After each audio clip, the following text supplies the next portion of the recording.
our country find leaders with integrity, courage, strength, all the family values in 10, 20, or 30 years. Barbara Bush was the matriarch of the most successful political dynasty of the modern era. She was the First Lady of the United States, the wife of a president, the mother of another president, the mother of a governor of a state, and she was for a long time in the American psyche sort of the picture of a maternal figure. She's the most popular woman in America and maybe in the whole world, or at least up there with Mother Teresa.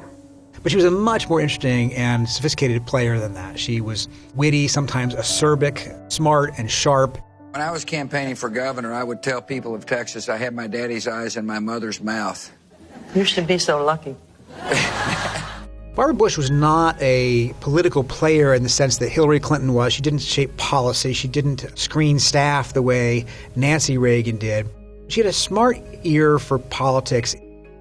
Long before we had social media or sophisticated data mining programs for politics, we had Barbara Bush's Christmas card list. Everyone her husband met, through business, through friendship, through civic activities, she would make sure to get their contact information. She kept a very thorough file of people to send Christmas cards to every year. It literally grew to be thousands and thousands of names and addresses. And in effect, that was the first direct mail list for the Bush family. This became the base of their political operation. The next First Lady, United States. Come on up, sweetie pie, come on up. Barbara Bush had one of the most extraordinary marriages in presidential history. They not only stayed married, but stayed, strong partners all the way to the end. Thank you very, very much, sweetie. Literacy was one of Barbara Bush's biggest issues. She cared a lot about that. She spent a lot of time on that.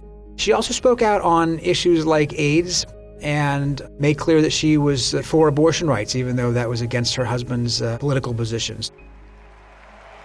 However you define family, that's what we mean by family values.